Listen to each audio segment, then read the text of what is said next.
Hello, everyone, and welcome again to another Teacher Joseph podcast. Fly tipping is the phrase for today, and fly tipping is when you throw away your rubbish in a place which is illegal.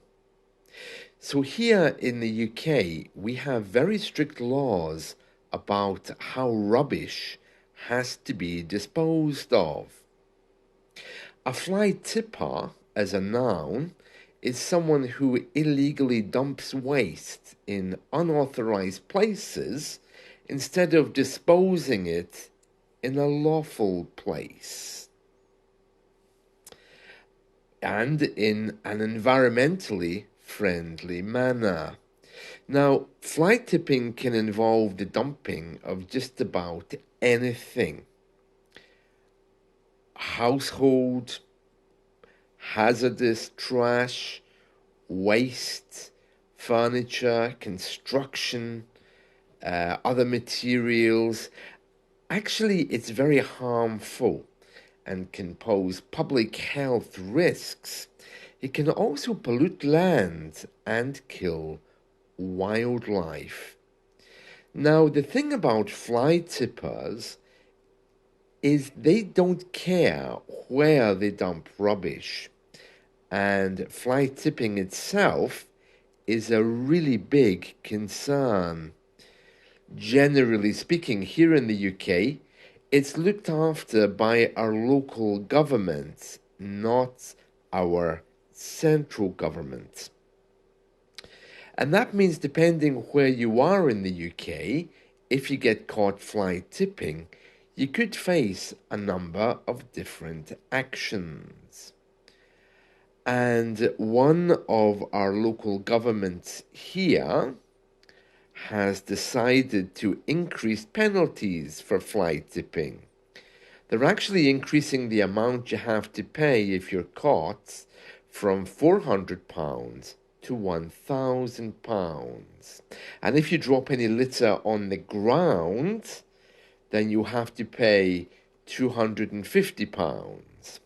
And at the moment, that is £100. Oh, they're very serious about it. So you have to be very careful how you dispose of things. Now, here in the UK, generally speaking, if you call the local government and you say that you have something that needs to be removed, let's say you have a wardrobe or a sofa, you can call the government and you can say, I would like you to come and take this away. Depending where you are in the UK, they'll come and they will do it free. Now, where I live, they will do it free once. But the next time you ask, you have to pay. I think it's £25 or £50. If you put it on the streets, it's basically fly tipping. And if you take it to the local lake and leave it sitting there, that's also fly tipping. If you leave it in your garden, that's also fly tipping, especially if it rains and it gets wet. Although I don't think the government can do much about it if it's on your own property, but you still can get into serious trouble. You can still get into serious trouble about it. So that is fly tipping. Now, there's really no excuse for people to be fly tipping these days, because if you have anything that you don't want, you can call one of our second-hand shops or one of our local charities, and they will take it, they will restore it, and they can resell it to make some money for the charity. So you just call them and you say, would you like a sofa? Come and pick it up. And a few days later, they'll appear. Now, there's a few problems with this. First of all, There's a speed at which you might want it removed, because if there's a new sofa coming in, you want rid of the old sofa immediately. And the charity might say, okay, we'll come in 2 weeks. So to keep two sofas that you don't have room for 2 weeks might be a big problem. So some people think, I'm going to get rid of this. I'm going to go and perhaps see if I can dump this somewhere. The other thing you can do is all of our local governments have very accessible rubbish dumps, which are authorized by the government. And when you go there, they will direct you to take your things, where to leave them. And that's okay. That's okay also. And those dumps are open, I think, most days of the week. So you arrive in your car, and the woman will ask you, or the man will ask you, what do you have? What do you need to dump? And she'll tell you where to go, and there's no charge for that. That's completely free. So you see, there's plenty of options, but still there are people who, for whatever reason, don't want to do that. Don't want to do that. One reason might be that the items are damaged, maybe, and if the items are damaged, perhaps somebody thinks, well, the charity shop won't want them. The government will charge me £25 to remove this because I've had other things removed before, and I'll have to pay a truck to take it to the local rubbish dump authorized by the government. So why don't I just take an axe, smash it into little pieces, and dump it somewhere? That's the kind of mentality, and there's a lot of that happens. We live in a very disposable culture. So in a very disposable culture, you'll find that things often are left around the streets. I noticed outside my house a few days ago, my apartment, someone had just thrown, they just thrown down an old television. And I left it there for one day. And by the time I went to collect it the next day to put it in the bin, because it was only a small TV, it had gone. So I'm guessing somebody else had moved it. Right now, outside my apartment block, someone's actually dumped a bin there. Crazy. Crazy to think that you'd actually dump a trash can, but this trash can is empty. And we have so many trash cans in our gardens, is probably one that's extra.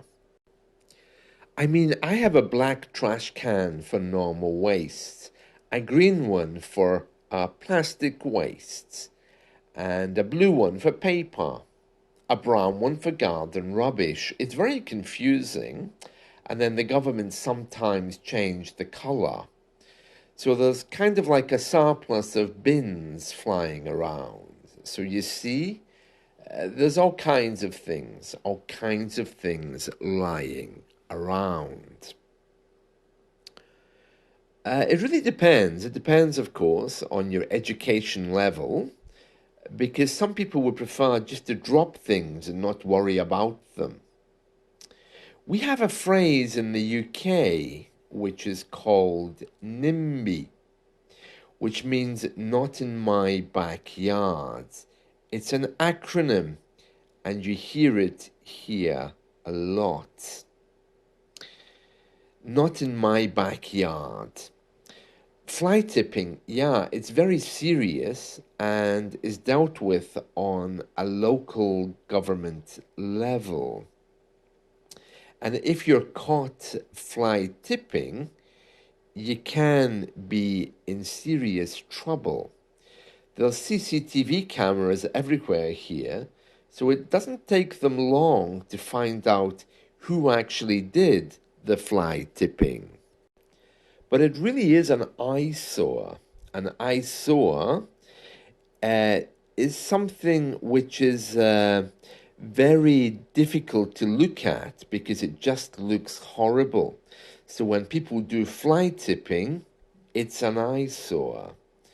Now, I live in the countryside, and there are people here who dump things at the side of the road.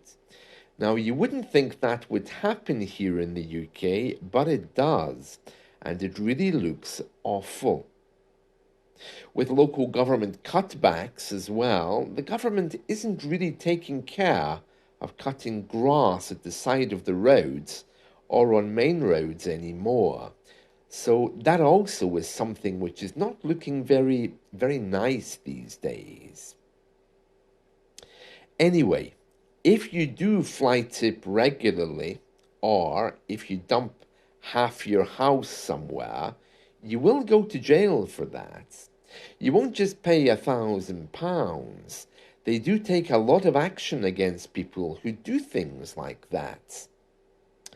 I mean, back in the 1970s and 80s, I can remember fly tipping was perfectly acceptable.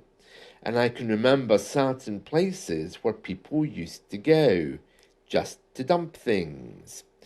And they would be dumped, and the moment you dumped them, people would appear from nowhere and rush to see what was dumped, in case there was anything valuable there.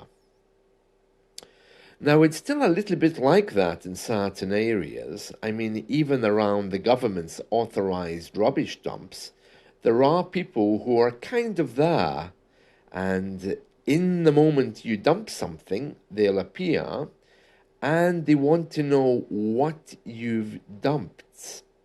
They'll go through it. So you have to be quite careful. You have to be quite careful. But giving things to a charity shop, if they can be reused, it gives a good feeling. It gives you a good feeling in your heart because you're helping somebody else. Now, I just want to say a few things about fly tipping. Okay, particularly this word fly.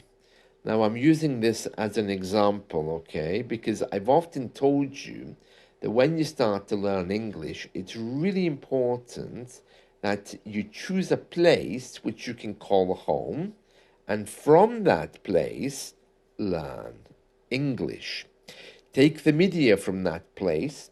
Take the newspapers, for example, the TV channel, and from that place, read, listen.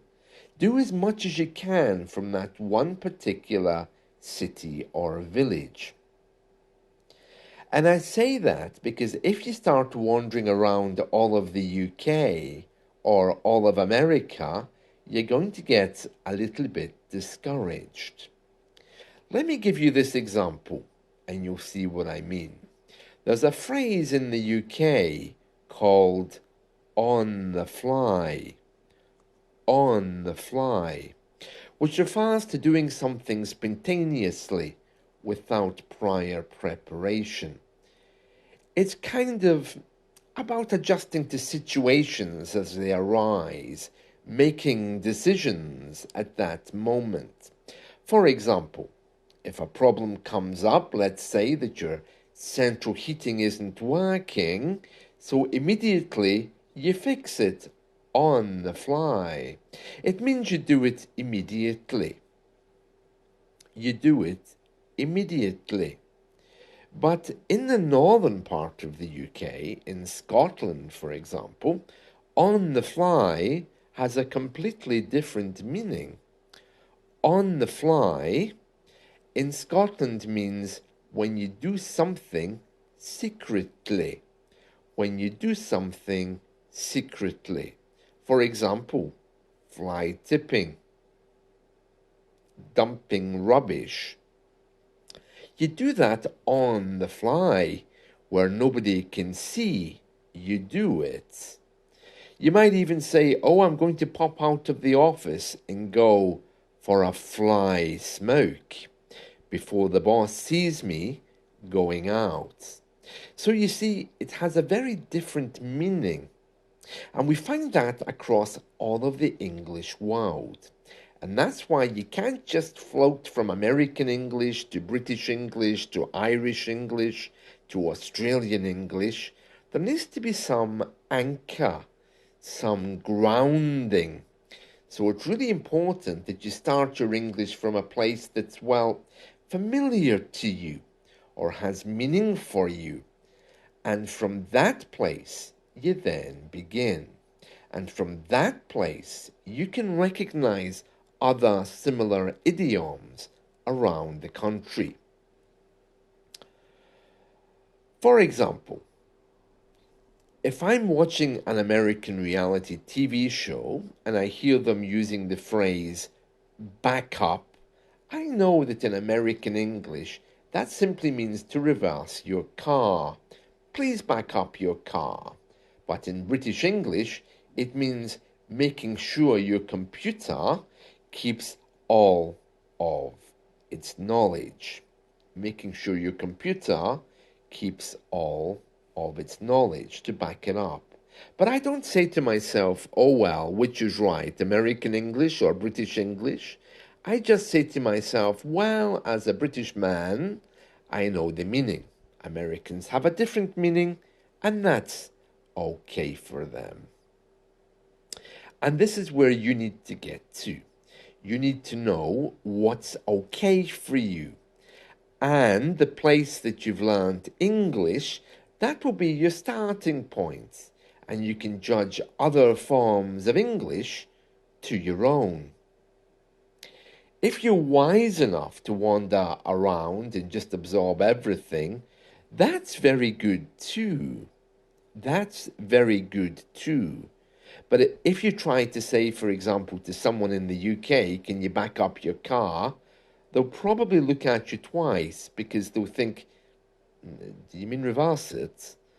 So I think you get my point that at an intermediate level, you need to begin saying, where's home? That's not an easy thing. That's not an easy question because it's all about identity. Anyway, that's all I wanted to say today. So today's phrase was fly tipping, and the person who does that is a fly tipper. And the verb, of course, is to fly tip. Okay? So just keep that in mind. On the fly in England, to do something spontaneously. The north of the UK is to do something secretly. That shows how broad our language is. And that's why you need to have a place that you call your own, and from that place you learn. If you think English people are experts in how language is spoken around the world, you'll be mistaken. If you use an idiom in the south that comes from the north, they look at you and they'll say, wow. So you see, we don't all live in one place with the same understanding of language. We just learn from the culture around us. So that's the question today. Where do you belong? Where do you belong? That's it from me. See you all soon. Bye.